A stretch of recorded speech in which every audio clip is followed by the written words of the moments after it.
Welcome to the Connected Conversation with Brett Hill, a well-known mindfulness and somatic coach and coach trainer, as he demonstrates the power of mindful communication to change your life, work, and the world. Disconnected is the new normal. People are feeling overdriven, overwhelmed, and disconnected from meaningful conversations. But it doesn't have to be that way. Step into a life that works for you. Flourish and give voice to your natural creativity and purpose as you learn how to connect deeply and authentically with yourself, others, and the world. The Connected Conversation with Brett Hill starts now. Hello and welcome to this edition of the Connected Conversation. I'm Brett Hill, a mindful somatic coach and coach trainer. And I want to talk today about clearly connected conversation. How do we connect in ways that make a difference? There's so many people who are wanting and longing for deeper connections to each other, to meaningful work, to relationships that matter. And we're walking around kind of like walking wounded, a lot of us in a way. It's kind of like, oh my God, if only I could connect with people in a way that felt, nourishing and satisfying. And I don't want to go so far as soul to soul, but that's kind of like what we're longing for in a way, is something that's meaningful and more soulful. Let's just say add more soulful moments to your life, add more richness to your life. And there are actually ways that you can begin to do this that help you have a better life. And here's let me just break this down a little bit. So how does that work? Well, I'm going to ask you a really big question, but stay with me here. It's like, what is life, right? So life is without getting esoteric, it's, if you could fast forward to the day, your life is going to be over, let's hope, praying that that's not immediately or near, but let's just say that was, on the horizon, and you looked back at your life in a very contemplative, sort of peaceful way. What would your life have been at that point but a series of memories, right? A series of like, what did you do? What did you connect with? What did you add value to? In a certain way, I had this thought the other day, and that's that, isn't the mission of life in a certain way to create a life that at the end of it, when you're looking back on your entire life, you look back and you go, yeah, that was pretty awesome. So that you don't feel like you have a bucket of regrets, and that you're like going, oh yeah, that was pretty darn good. So if that's, you might take an issue with that, but if you accept that as sort of like at the end of the day, at the end of your life, and this is kind of a heavy topic, right? When you look back through your whole life and you start to go, what was that life about? Your life is really a series of moments. It's just a series of moments. I say just, but important ones. And so consequently, you can begin to architect, if you will, a strategy for that end of life moment, for that assessment, for that evaluation to be a really, really positive one. If you, there's actually a few books on this, like, interviews with people at the end of their life, and they look back and they go, what do you think about, your life? Like, what do you wish for? And one of the things that people say routinely is that they wish they'd taken more chances.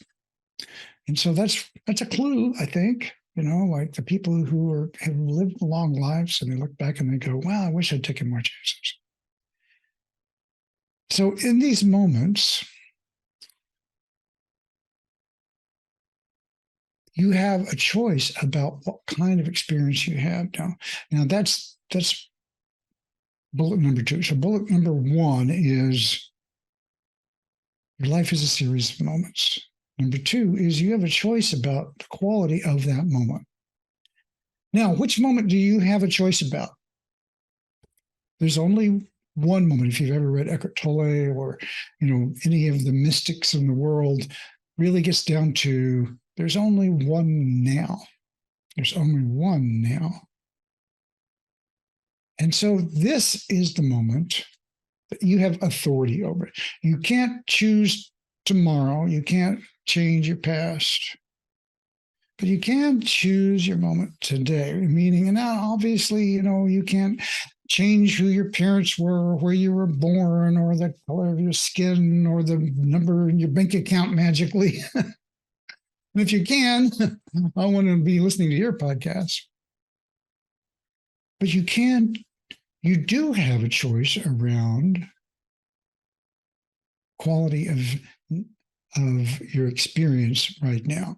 Now, let's just, if you have, thoughts coming up, well, what if you're this and what if you're that and all these terrible things are happening? Let's just acknowledge those and say, we're going to come back to that in a moment. But let's just say that you're walking on the street and you're thinking about, whether or not you're going to make it into the school you want, whether the person's going to call you back, where you're going to get the job that you want, whether your car is going to work, whether you're just thinking about something that's happening in your life. And those are all legitimate things that need to be thought about, most likely. But you're just simply walking down the street. And your brain is just working on the facts of your life. Now, in mindfulness and mindfulness lingo, this is called the default mode network. The default mode network. And that refers to your neurology. It refers to the way that your brain works. And by default, meaning if you're not doing anything else, this is the channel that's playing. In your head, you're thinking, you're solving, you're commiserating with your regrets or your fears. You're living in a space where you're just having these thoughts about what's going to happen next, or what did happen, or what you wish would happen, or you're upset or angry, and you're living in that inner world. And if you were to think, if you just zoom out of that, I use this technique in my classes that I teach at the mindfulcoachmethod.com and with my clients, this technique called zooming out. You zoom out of that for a minute and you realize, I'm just thinking about these things, and I could think about anything I wanted to. I'm not saying it's wrong to think about those things. What I am trying to lobby for is having some choices about what you're thinking. So imagine for a moment, you're walking on the street, you're thinking about all these things, and you stop for a moment, and you go, oh, you know what? Instead of thinking about whether or not I'm going to get this job, or the way I was wronged, or what am I going to get a date? I can see that there's a flock of birds flying by, and that's pretty cool. And if you just stay with that, the moment you notice something that's happening in the moment, that's natural, it's simple, it's easy, and you go, oh yeah, that's pretty cool. Now, at that exact moment, the moment you made that choice to not be thinking about what's not happening right now, and to pay attention to what is happening right now, when you made that choice in that precise moment is the moment you became mindful. The moment you exerted a choice over what is my experience now? What is my experience now? I get to choose.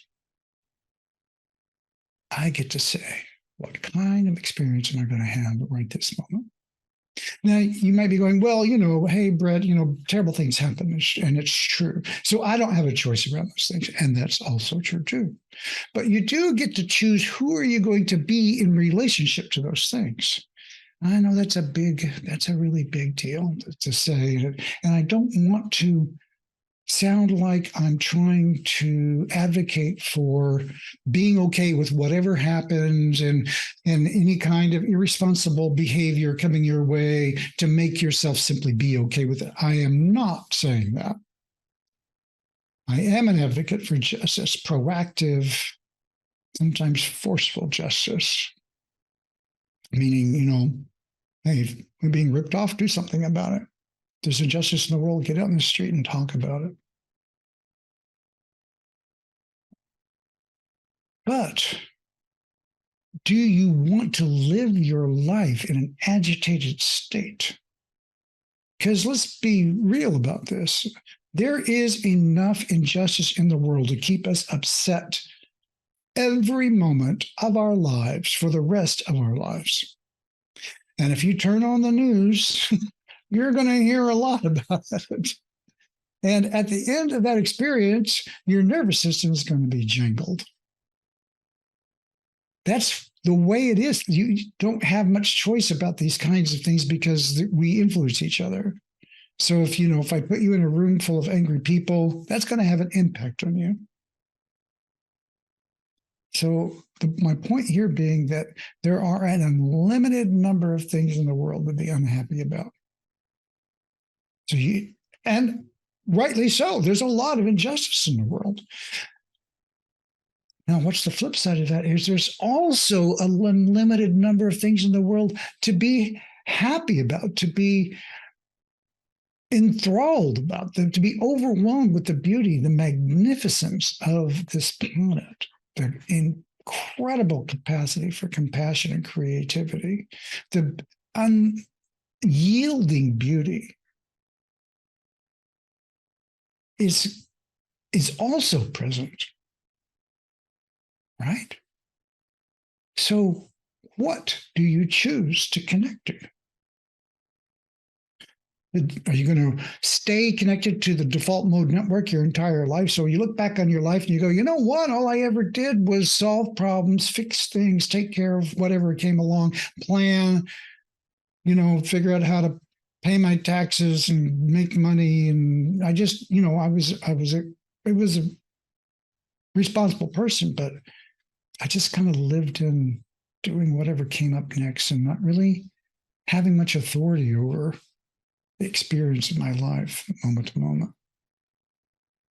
That would be sad.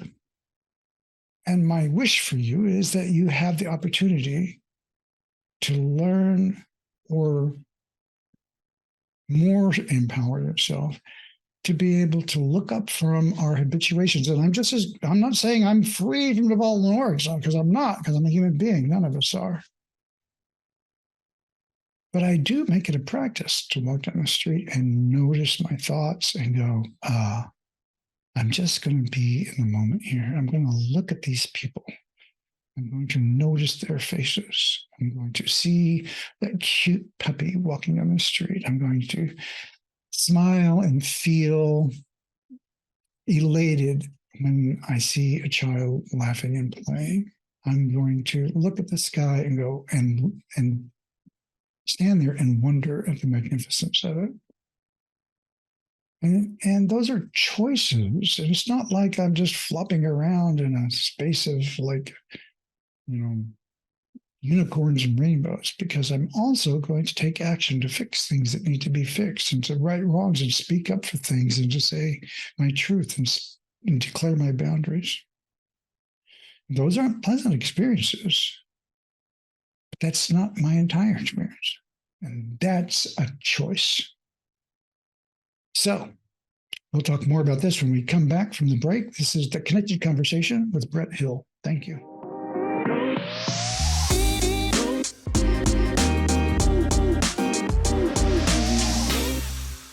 Hello, this is Brett Hill with The Connected Conversation, and we are talking about mindful communications in a big way, and very specifically around having some say about the quality of your moment, because that is what mindfulness is about. And when you are present with your experience in the now, then you begin to have some capacity to improve the quality of your moment. Because you can say, oh, I'm going to choose to be in touch with beauty, peace, love, justice, awe, wonder, versus having anxiety about, what should have been said, didn't get said, might be said, might happen, wouldn't, the injustices. All those things, like I said before, I'm not trying to subtract from the fact that they deserve attention and maybe need to be fixed or corrected. But how much time do we want to spend in balance, right? So it's like what happens too often is that people have something happen to them that shouldn't have or was unfortunate, and that consumes 2 or 3 days worth of mental activity, and sometimes years, because people have pretty big things happen that are very impactful in their lives. You can lose a limb, you can have someone near to you suddenly depart from your life. Those things can really dramatically upset the cart of your moment to moment experience. Having the capacity to notice that, continuously focusing on the things that aren't happening now isn't improving my life. It's not making those things different, and I'm not having a great moment. So let's just say, I sometimes use this example. Let's just say that you're walking down the street and some bicyclist comes along and tries to avoid a rock, swerves, hit the curb, knocks you over, and you break your leg. Not your fault. Now, you were going to go on a hiking trip, or you were going to go on a trip like the next day. And so your whole plans are completely disrupted. And, maybe it's even worse. Maybe your leg is hurt in such a way that you won't ever be able to walk normally again. So this is, a pretty severe impact. And any reasonable person would be unhappy and upset at this event. Now, you're, going through all your stuff, this happens and it's terrible, and terrible is probably too strong a word, but it's unfortunate.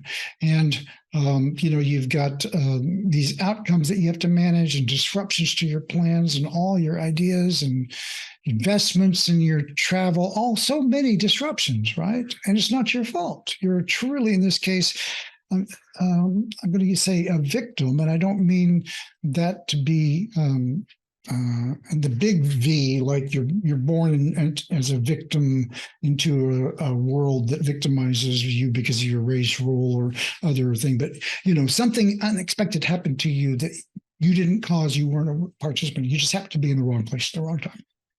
So yeah, you're a victim of this circumstance. Now, so you've got a cast on your leg. And what the question now is not, was this fair? Not, was it just? Not, how do you fix this, right? And you can spend your entire year or day, year, even life, because let's say you've got a permanent limp now. When the cast comes off, you're going to not have a normal gait and not have a normal walk. You can't ski. A lot of choices have been forced on you. A lot of limitations have been forced on you. So the question isn't, was this right or wrong? The question is, who are you now that this has happened to you?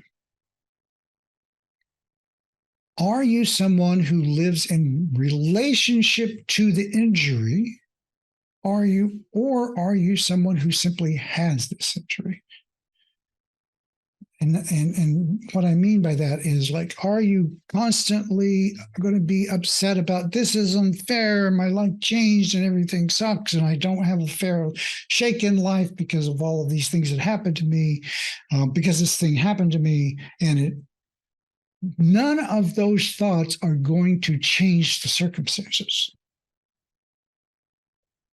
It's not that you're wrong. It's just that it doesn't all that's happening by you having those thoughts is that you're having a bad experience right now. It doesn't change the fact that your leg is hurt.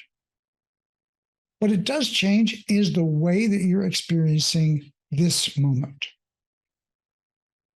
Now, let's say that instead of thinking about how unjust that is, you notice the birds flying through the sky. You go, oh, wow, that's so beautiful. It's so amazing the way they move, the color of the sky, maybe the sound that they make, the formations that they have, ways their wings move. And you notice all of that. And is your leg still injured? Yes. Does it change anything in your life? No, except for your experience of this moment. I'm not saying bury your head in the sand and ignore your injuries. I am saying that by burying your head in the sands and ignoring those birds, you don't change your injuries. Instead, you can choose to focus what's happening right now instead of focusing on an event that changed your life for the rest of your life. Now, remember the conversation I had in the first part of the show. At the end of your life, do you want to look back and be someone who looks back in life and says, wow, I saw a lot of beauty, or wow, I really lived a shitty life because, pardon my language, because of the events that happened to me? Now, you might think, well, Brett, that's just all well and good, but really bad things can happen. And I'd like to bring up the case of Nelson Mandela, who I use as kind of my gold standard a lot because he's truly an incredible man. Nelson Mandela had a lot of bad things happen to him. And one of them is he was put in prison and tortured for a long time. And he was leader of the South African movement and, against apartheid. And whenever he was in prison, he was treated horribly. And you know what his concern was? He said in his book, he said, my biggest concern is that I would grow to hate them and I would become like them. And I thought, oh my God, well, now that is a standard that rises above what most people would think about. It's like, oh, I just want to get through. I just want to survive. But he's like, no, I don't want to just survive. I want to survive. And I want to be in a place where I feel like I am not angry with my circumstances so much that it has ruined my life, or these people even. Wow, just wow. If you can be imprisoned and tortured for the color of your skin, for leading a movement that's right and just, and that's your concern, then to me, that bar is set pretty high. And I know then that there's almost what could happen to you that you couldn't have that as your objective.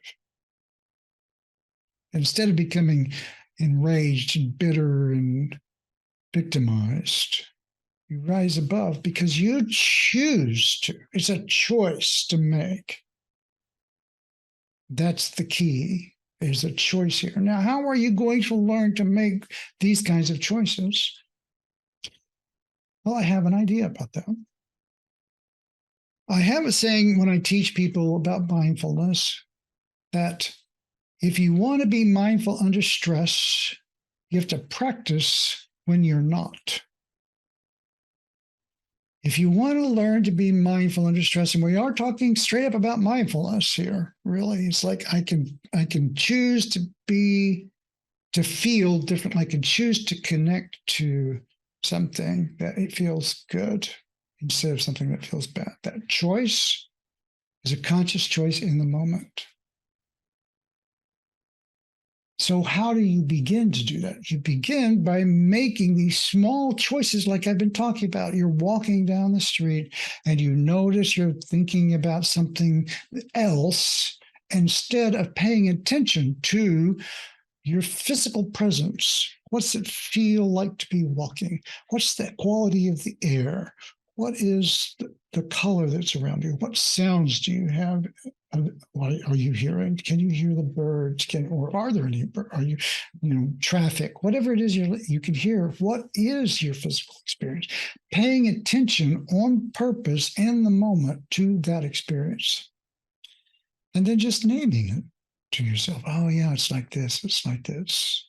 Yeah, I'm noticing I'm feeling really anxious about my thought. I'm having these thoughts about tomorrow or whether I'm going to get the job or whether, I should have said something different to somebody. I'm having thoughts about all that. And the result is that I feel anxious in my body. I'm all wound up. I'm irritating. And when you get in touch with that, that's the beginning of having a choice. And when you begin to have those choices, and this is really the bottom line about mindfulness. Now, in that moment, when you begin to have a choice, that's freedom, my friends. Instead of being on the default mode network of I'm ruminating about whatever it is, this injustice that happened to me, or the thing I've got to worry about, instead, you can make a choice. What else is having choices but freedom? The most free person in the room is the person that has the most choices. And there's a tremendous misunderstanding about freedom. They think it's about it's like freedom from regulation, but it's not. It's freedom from your own habituation. That's real freedom. It's one that only you can do. Only you. When you talk about taking personal responsibility, that's the thing you need to take responsibility for, because no one else can do that for you. And we'll talk more about this when we come back from the break. Thank you.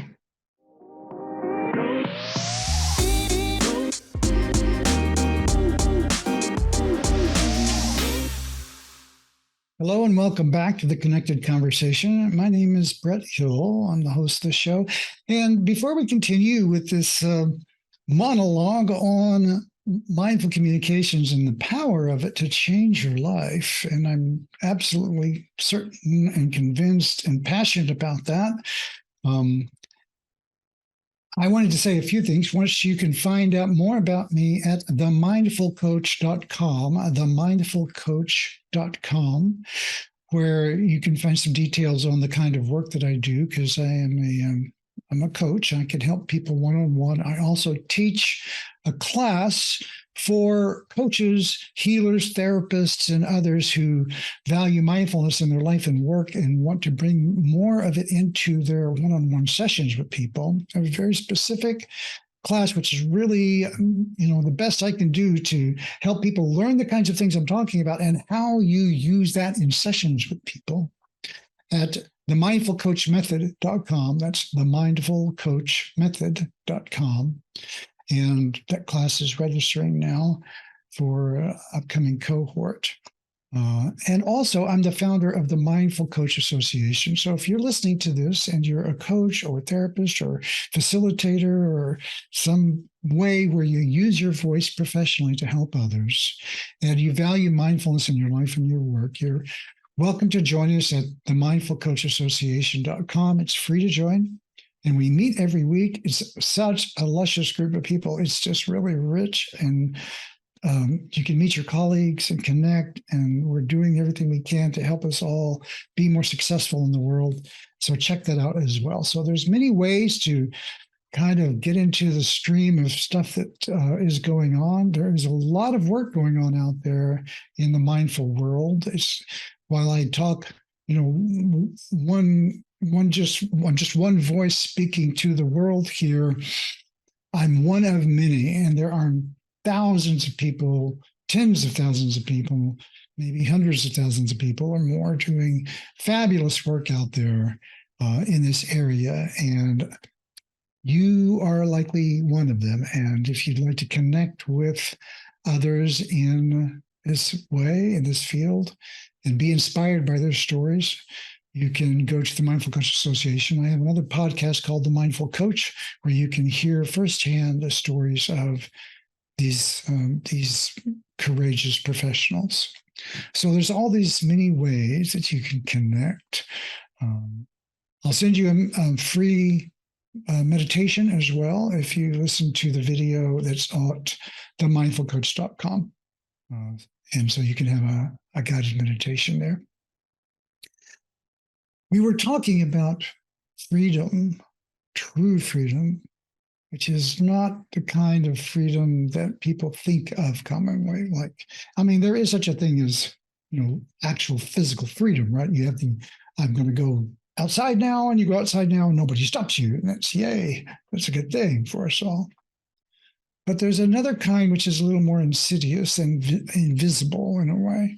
And, it's comparative to like the bird that lives in a cage for so long that doesn't really know that it's in a cage. And you open the door to the cage and the bird just stays there because it doesn't really know anything else. It doesn't really have a relationship to non-caged. In a certain way, our minds are a cage like that. And I don't mean to be dark around this. I'm just talking about the neurology of it. It's just, we get habituated because that's what our brains do, right? We habituate things so we don't have to think about them. And what I mean by that is that this is the way the brain works, is to take things that used to require your attention and turn them into habits so that it doesn't take your attention. Attention is a very, very expensive process for the brain. It takes a lot of energy. It's part of the neural capacity they call it the executive functions in the brain. And we don't have a lot of energy for that. It's like a weak muscle in the human nervous system. So you can, and how do you build a weak muscle? You do it by exercising that facility. The brain is the same way. If you want to develop that part of your brain that does music well, you practice music. And the neurology that is, whatever capacity you have, whether it's none or a lot, you gain more of that neurology by doing those things. So if you want more executive capacity, which is the ability to make decisions in the moment on purpose and hopefully non-judgmentally, that's an executive function. Mindfulness is an executive function. Then you have to exercise that capacity. And how you exercise that capacity is by deciding to pay attention on purpose. So the very first part of mindful training often is sitting down and paying attention to your breath. Now, this isn't a woo-woo sort of process. This is neurology. This is like lifting weights. Well, how does that work? How's paying attention to your breath lifting weights? Well, it goes like this. Just try it. Sit down, close your eyes, or turn your attention inside. Take a minute to do that. Don't give yourself some time, what I call organic time. It takes time to shift from one thing to another. And then just very, like a scientist, very, very Sherlock Holmesian about it. How many times can you take a breath while paying attention? And you might find that you can pay attention to your breathing. Now, in a more mindful way, you pay attention to the sensation of your breathing as well. So you notice your in the moment experience of it. And you just keep your attention on your breath. What's it feel like? How do you notice it? Where are you breathing? Is it in your chest, in your stomach? Do you feel it in your back? Paying attention to the rise and fall of your chest. Where do you feel constrictions or not? None of the details of that don't matter as much as you're paying attention to it. I mean, they matter, but you're not doing it for the information. You're doing it for the attention. And you just decide, how long can I pay attention to this? Because that's what I'm choosing to do. Well, you will find that within a relatively short period of time, your capacity to pay attention will be used up. And when that moment happens, here's the interesting thing: you will not notice it. Why? What? Why won't you notice it? Because your capacity to pay attention has gone away. You have not, you no longer have the neurological capability to notice on purpose what it is you decided to notice on purpose. You simply don't have that capacity anymore. You've used it up. So it's like you have an ounce of water and it boils away. You can't boil any more water until you put. So how does it? What happens though is that your brain just stops on purpose paying attention, and then the capacity, the energy, the neurology that you need starts to rebuild. And in a moment, you'll go, oh, it'll be like a discovery. Oh, I stopped paying attention. Now, the moment you notice you stopped paying attention is the moment that you became mindful again. That's a big deal. And that is exactly the muscle that you want to exercise. You want 10,000 moments of, oh, I stopped noticing. Every single time you notice that you stop noticing, your capacity to be aware came back. And that's like, yay, now I have a choice. I can choose to put my attention where I want to, instead of my brain just going out. Now, where did your brain go? It's going to start thinking about something. Oh, my back. I'm noticing this pain in my back when I breathe. Oh, yeah, that's a big deal. I wonder what that means. You start thinking, and pretty soon you don't have the capacity to not do that. This is what I said when you have to practice mindfulness when you're not under stress. It's no big deal if you don't pay attention for a few minutes. There's no big outcome if you don't. It's not like you're in a situation where you have to make the right decision for a long period of time, like maybe, heaven forbid, in a battlefield or something where it really matters whether you go one way or the other. And it might matter for a long period of time. Your capacity to pay attention really matters in those scenarios. But, your body rallies. You have adrenaline. You have lots of things to help you in those really super stressful scenarios. But when you practice when you're not under stress, then you're developing the capacity to create more beautiful moments in your life simply because you made the decision to do that. Wow. Now that's authority. Viktor Frankl was in the concentration camps, and he wrote this phrase, which I love. Between stimulus and response, there is a space. I'm going to insert maybe not much of one, but there is a space. In that space is your power to choose our response.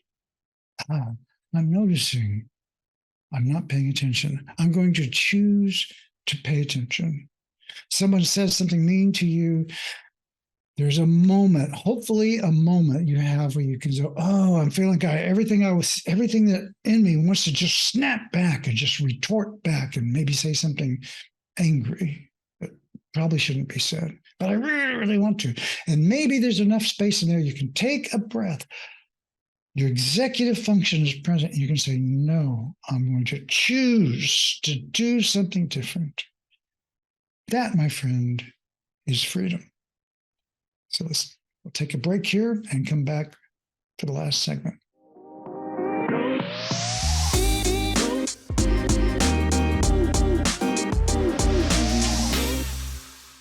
Hello and welcome back to the Connected Conversation. I'm your host, Brett Hill, and we're talking about the practice of creating freedom, creating a life that is a magnificent experience as often as it can be, and having some choices around that. even under very adverse circumstances. And how do you begin to develop the capacity for that? How do you create within yourself the ability to be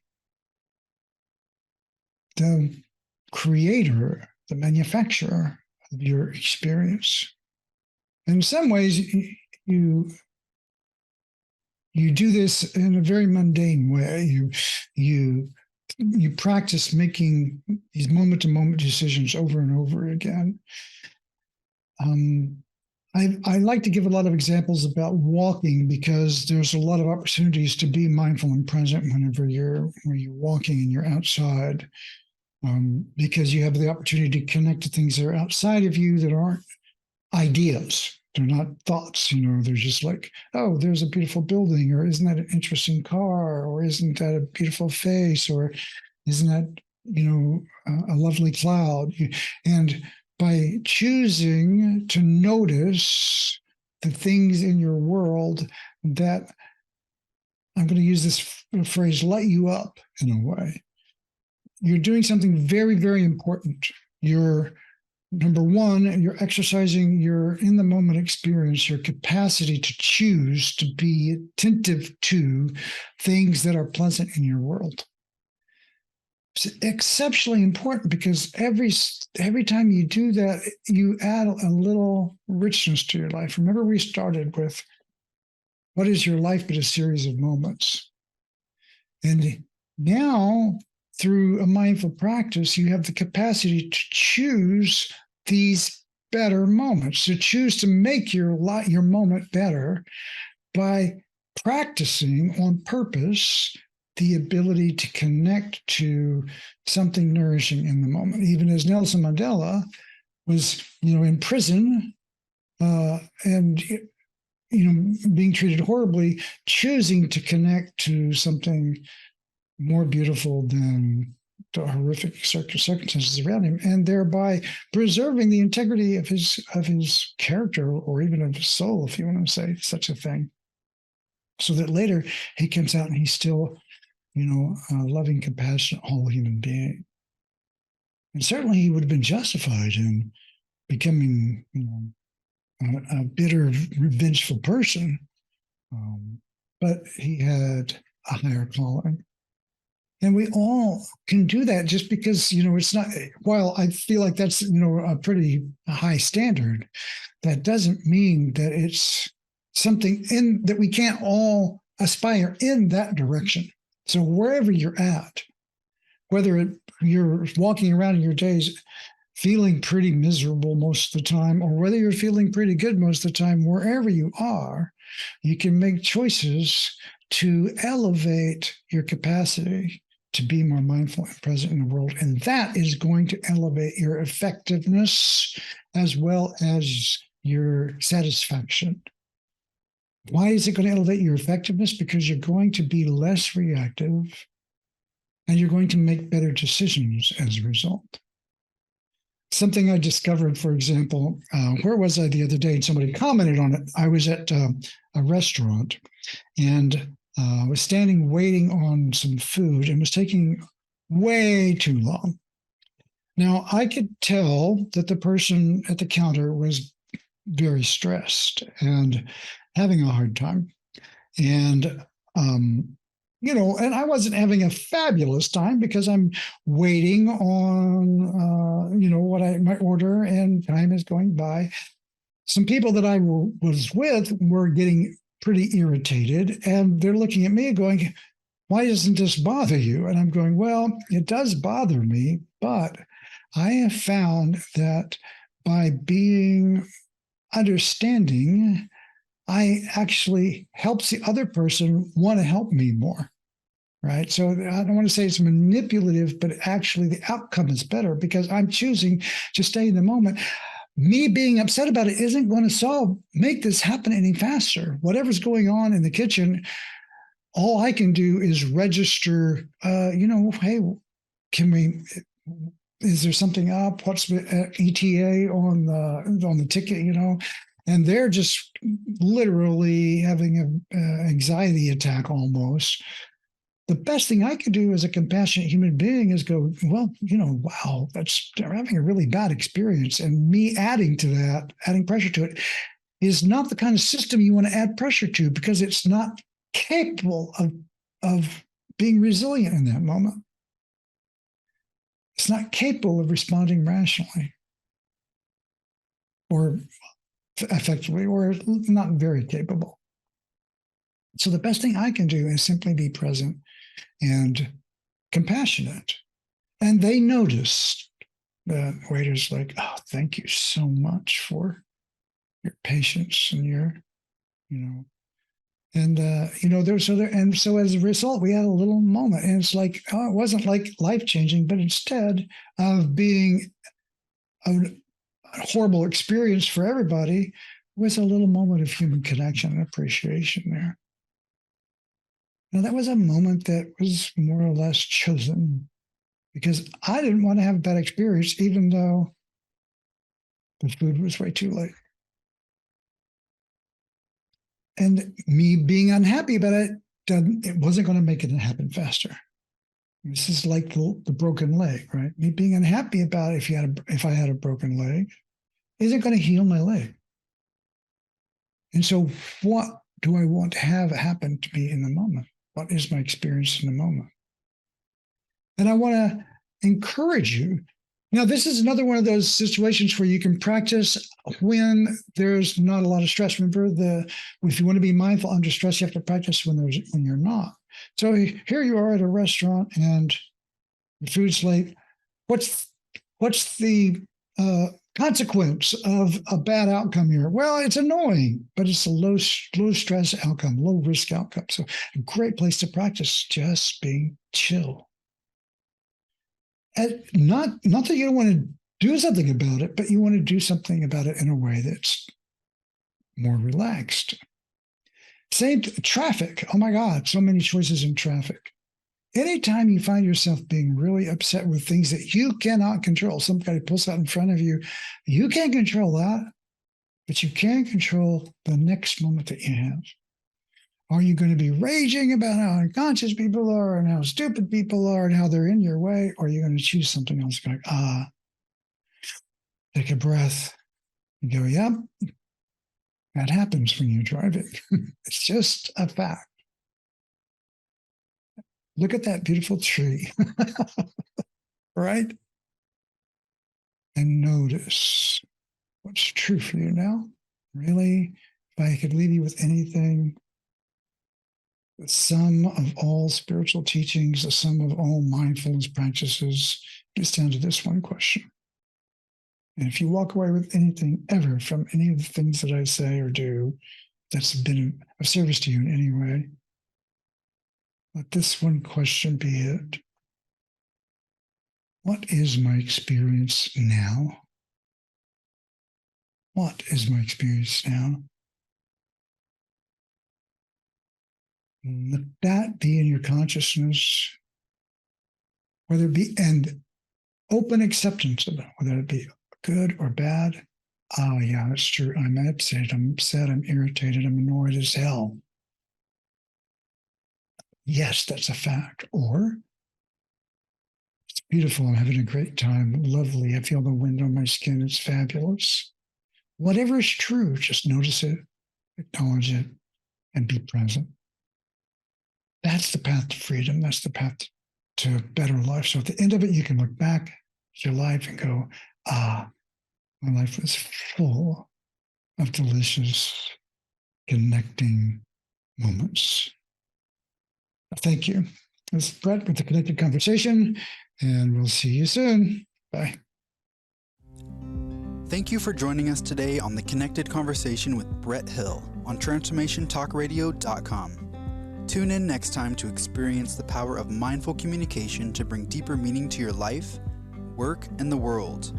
Brett is here to help you step into a life that works for you, to help you flourish and give voice to your natural creativity and purpose.